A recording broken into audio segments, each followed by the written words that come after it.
Good afternoon. This afternoon's Who Are You Intelligence Forums podcast, or should I say Intelligence Forums Who Are You podcast, we're privileged to have Doug Parr, Chief Scientist and Policy Director at Greenpeace. Doug, thank you very much indeed for agreeing for this interview today. It's a pleasure. The first question I'd like to ask you, Doug, is could you tell us about your professional journey to where you are today? Sure. So really it started as an undergraduate when I started to become quite concerned about pollution in all its widest forms. So it was kind of focused a little bit around acid rain because that was the kind of mid 80s. Um, but it was more broad than that. It was also about water pollution, and uh, as a consequence of that, I ended up doing a doctorate in ozone layer chemistry because there was at the time, as we were heading into the late 80s, tremendous concern about depletion of the ozone layer, which was indeed going on. I mean, it was going on in Antarctica, it was going on globally.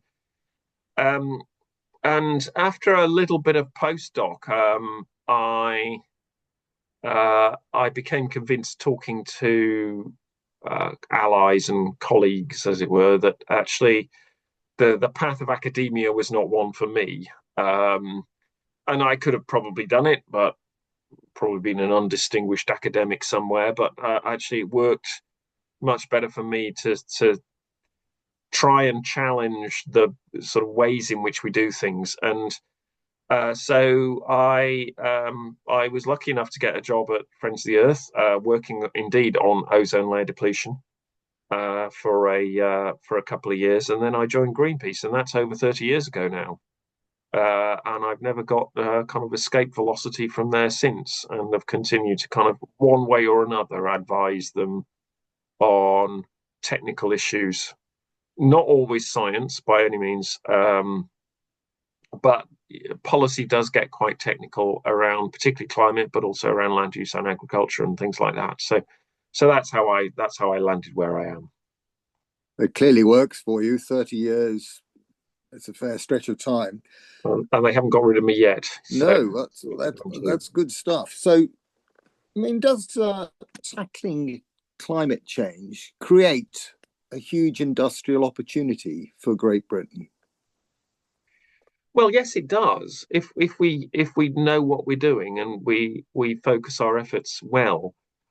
The way I look at it is that uh, green technologies in their widest forms, and so it goes beyond climate to include pollution abatement and clean production. So they are going to be the defining technologies of the 21st century because I think it's widely accepted that we've got a problem with resource use, we've got a problem with climate, we've got a problem with biodiversity destruction, um, and we have to find a way of living better with the planet.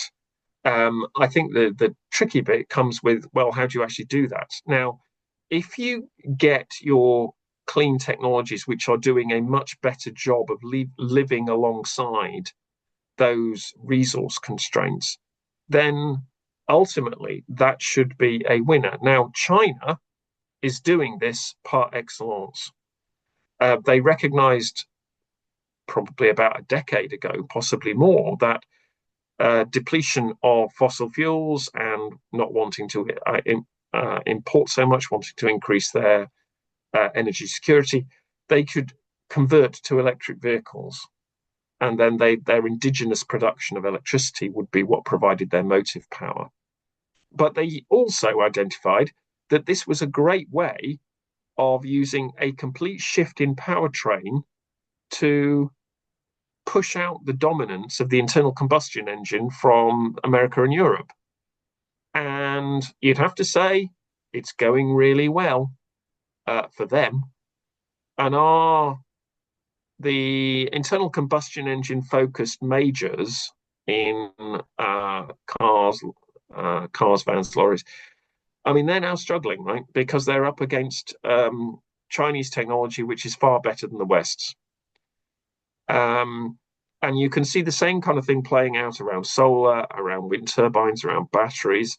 where there's still competition to be had around long duration storage and clean hydrogen, around the electronics, around how to manage these systems, and so there is a huge opportunity. I think we shouldn't be starry-eyed about this though, because at the moment the competition is quite fierce, and China is acing it across the board. And how would you, I'm sure you think about this sort of stuff a great deal. I mean, how would you encourage people to move away from cars and use more public transport and bikes and walk where possible? I find, without trying to sound like Angry from Wimbledon, that in my locality, in the morning and the evening, it's noticeably the roads are chocker because people Yeah, are making lots of short journeys they don't possibly need to make. Anyway, your yeah. view. What's your view? So I always at this moment have to acknowledge that there are plenty of people who are making plenty of trips where there isn't really a viable alternative, and Hmm. so if we acknowledge that we're not talking about those, No, that no, would be helpful. I understand that. I Yeah. But there are, as you say, plenty of short trips where the opportunities are there, and I think there's two things that really come to the fore there. Uh, the first point to make is that generally just hectoring people doesn't work. No. But what experiments have shown does work is information and infrastructure. So, particularly with public transport, readily accessible information makes the prospect of using it much more appealing. And with smartphones, I unfortunately had to give up cycling a few years ago. And now you have to use buses, and I get about on buses, and there's a bus app in my local area, and it will tell me when the buses are going because they are GPS located, and they'll tell you it'll be going in 8 minutes, even though the timetable says it'll be going in two. So that's 6 minutes I don't have to stand in the wind and the rain because I know that actually that's the time that it's going to show up, and that's really helpful. That is transformative in terms of the frustration of standing at bus stops waiting for something to show up. In terms of cycling, it's again, it's very well established that infrastructure is the thing that does it. So separation of traffic, separation of bikes and cars is not only an important safety thing, it also enhances users' experience, and it means that people feel safer and are more likely to use their bikes. If you look at what goes on in London, London is a very special case, but let's just use what London illustrates, which is that if you create that infrastructure where you have got that separation, you will boost cycle traffic by considerable margins. I mean, I think during the pandemic it was something like 400%. Obviously, it's a lot less than that now, but it's still very substantial. I mean, we're talking high double figures boosts of cycling, and that trend is continuing. So it's not stopped yet, as more and more people are experimenting and finding it out. So information and infrastructure are the ways in which I think it's going to work. And do you have any views on how we bring the world with us on climate related policy and climate change? Yeah, so I think there are a couple of things that are important in this. The first thing is that policy needs to be designed so it's fair. And this is one of the things that why carbon taxes aren't necessarily the right way to go. They might be economically efficient, although sometimes I'm not sure that's true either. But what they do is take something that's a basic commodity of life, which is energy, which everybody needs to a greater or lesser extent, and then increases the price of it. Now, that's one of the most regressive ways in which you can tax people.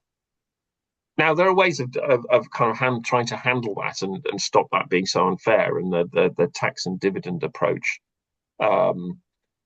may appear to work, but experiments in various places suggest it doesn't quite work as well as it should. Um, but you have to integrate fairness in there so that those with the broadest shoulders carry the heaviest burden. So, for example, in the UK, in the conversion to heat pumps away from um, conventional boilers, then those people who are at the poorest end of the spectrum need to get a great deal more support than those at the wealthier end of the spectrum, rather than just a flat grant across everyone. Because if you just have a flat grant and then you've got an increase, you've got additional costs as well, then most people who are likely to do that conversion are those people who've got access to wealth, access to money. So you end up granting kind of wealthier people to convert their properties, and that's a kind of not a fair way in the end of doing it. And that there are other ways and other approaches. The other thing I think that's important in taking with people with us is illustrating the tangible benefits. And one of the things that um, comes out very strongly from pollsters like More in Common is the importance of people seeing visible change that is really good for their lives. And one of the examples that they gave was solar on schools and solar on hospitals. So you're improving services because you're lowering their energy bill and releasing money that they can now spend on like teachers and nurses. And it's visible. And you can say, look, kind of government has done this because of climate change, and look at the benefits that it's got. And because I've been trying to argue about things like, reduced fuel burn producing less air pollution for quite some time, and those things exist. There's no question they exist, but it doesn't quite make the cut in quite the same way as more money for public services does. So there's those tangible benefits, and the fairness, I think, are really important. I should also say that, of course, the the support for climate action is already very high.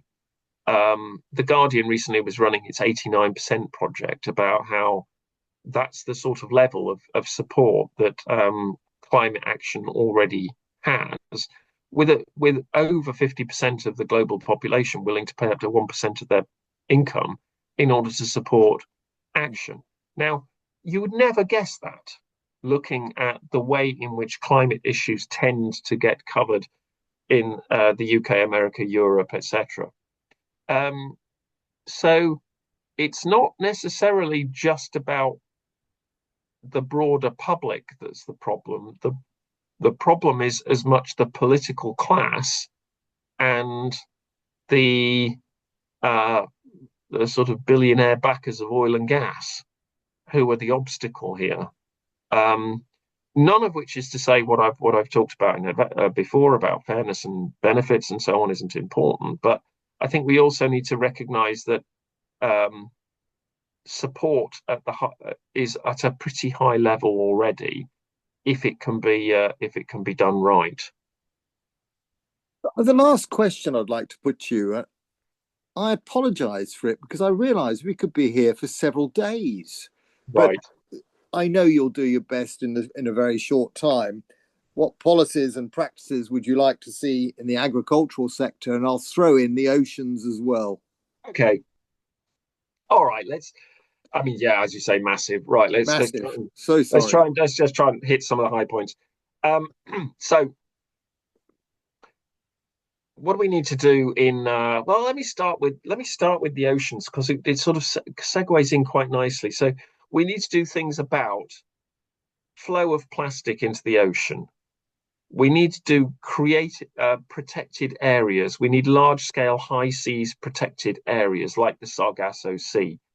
We need nations to do their own protected areas where fishing is stopped, particularly bottom trawling, which is one of the most destructive fishing methods ever devised, in those protected areas, because when we do that, we know that actually fishing recovers in those areas and spills over into the wider marine environment.